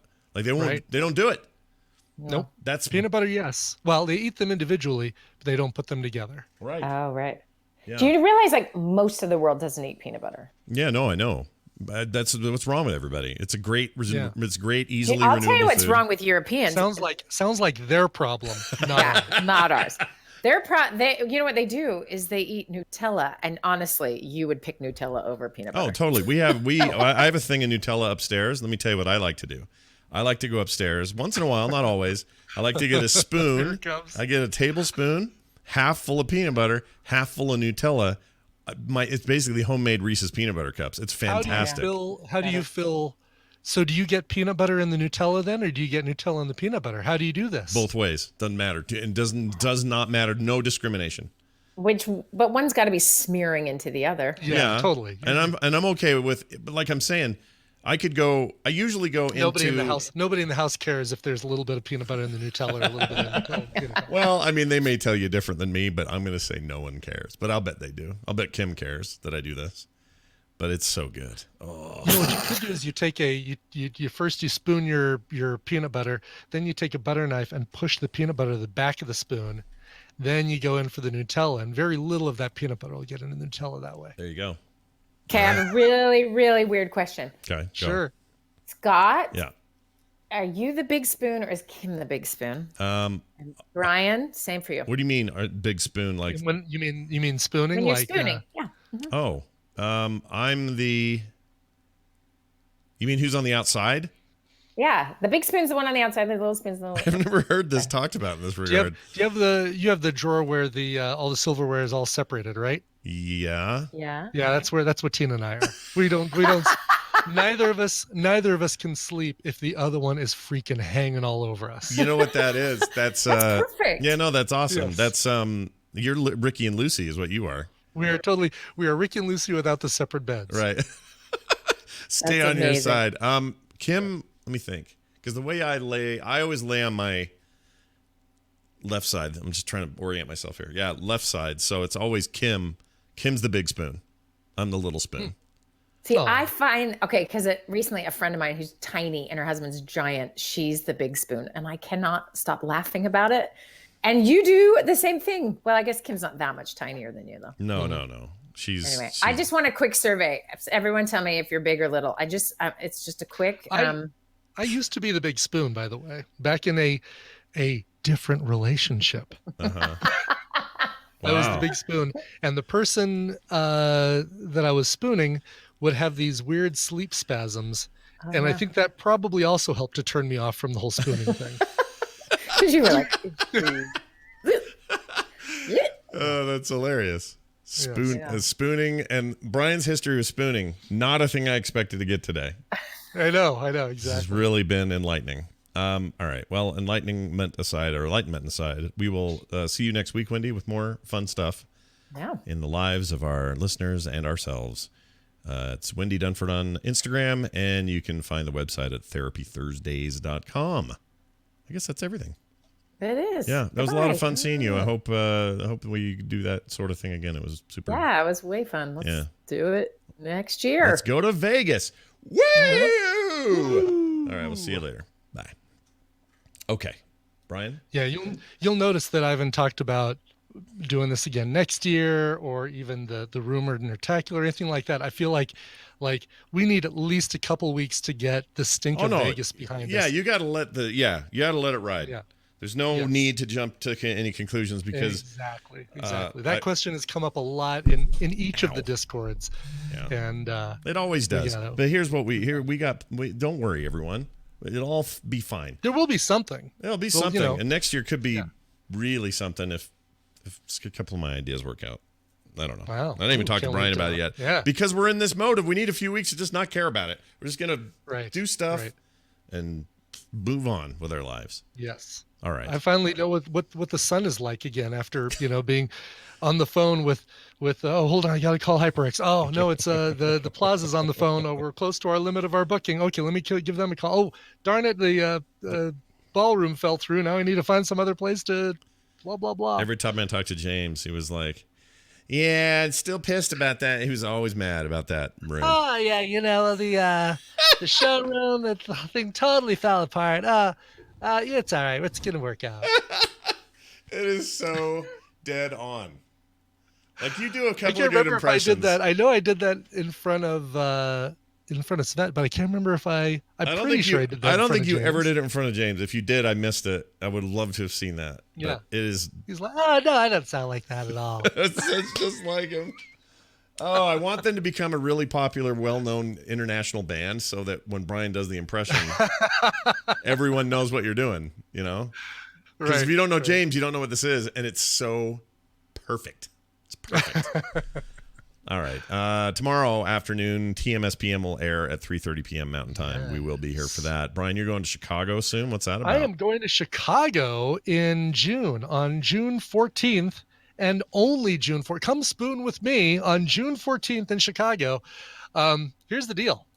The Pokemon Go Fest, Chicago Go Fest, is happening that weekend. Niantic's 4 days of stuff about Pokemon Go, basically catching and all this stuff. They introduced some new thing there, and you can catch a whole bunch of stuff. I had enough Frontier miles that, and the only time you can redeem Frontier miles is in the morning flights and late night flights. And I didn't want to stay there for 2 days. So I'm basically going out there, no luggage, no hotel, no nothing. Jeez. I'm going out there at 8 o'clock in the morning on Friday, leaving at 10 o'clock at night on Friday. And the whole thing is costing me $12. Wow. Why wouldn't you do this?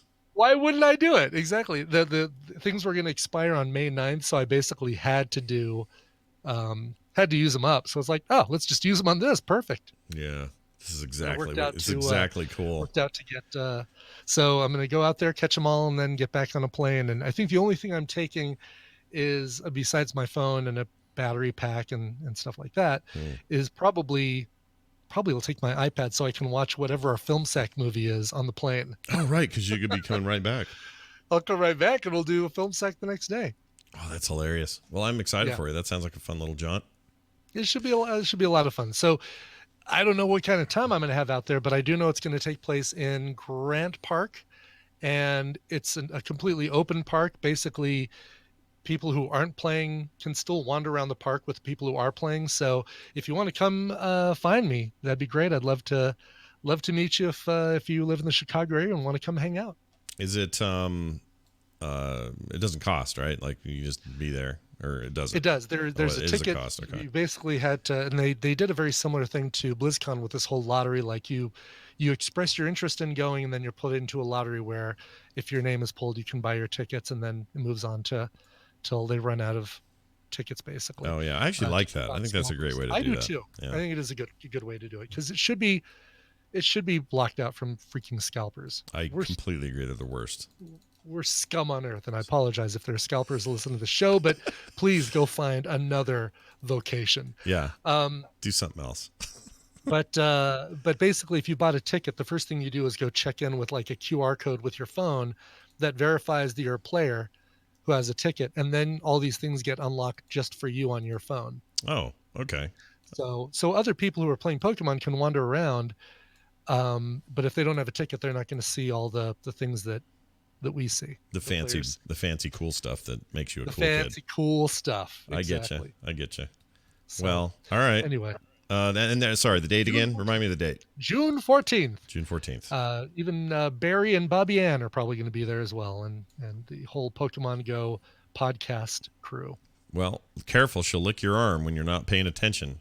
I know. No, hey, because I'm not the one who suggested that, so my arm was completely safe. Yeah, you were. Or should I say they were safe from licking my arm? Oh, maybe Cleo only had one really clean arm, and that's why I'm sick and you're not. Yeah, maybe. I hadn't thought of that. She washed and scrubbed the arm you licked, and mine was an afterthought. Yeah, hers was on like a turnstile, and she rode like an escalator, right. Yeah, was on the monorail, like leaning against the wall. she was drunk she was hungover and doing this, and some guy flicked a porn card at her, and she blocked it like Wonder Woman style. Exactly, with that arm. Yeah. We love you, Cleo. That's what happened. All right. Well, we're out of here. Let's get out of here. Quick note: if you like what we do, you can support us at patreon.com/TMS. And if you want to find all our stuff, it's frogpants.com/TMS. You find links to everything, including the aforementioned Discord channel I mentioned, which now has a channel for asking Wendy questions, as it was suggested in there. And I think it was a good idea, so I added it while we were recording the show. Brilliant.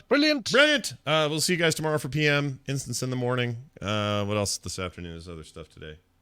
I can't think straight. Maybe Frog Pants plays, but I may have a meeting. I'm trying to work that out. I'll let you guys know on Twitter. All right. Brian, Yes, sir. Song. Song. Stephanopoulos wrote in and said, "It's my 10-year wedding anniversary. Wow, 10 years already. Love you, Brandy. You're a fine girl." Signed, Stephanopoulos. You're a fine girl. I'm sure she never gets that mention of that song. Yeah. He wanted to hear the Sacrament hymn, the band HIM, the song Sacrament. I don't have any covers of it. The Sacrament is an original song, as far as I know, by him. So I decided, all right, well, let's play another song from the band Him. This is from the 2006 collection, Cover It Up. It is probably Him's most famous cover, Chris Isaak's Wicked Game. Oh, awesome. All right, here's the song. We'll be back tomorrow afternoon for TMSPM. Thank you for joining us. We'll see you then.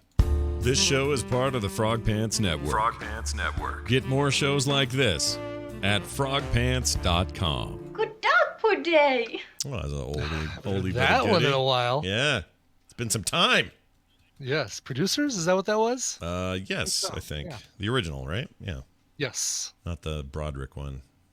No. I think we've only I seen... never saw the Broderick one. Yeah, I haven't either. I heard it was great, though. Well, maybe it's the Broadway show I'm thinking it was great, and the movie was just kind of okay. I don't remember. We got a bunch of titles to choose from. I am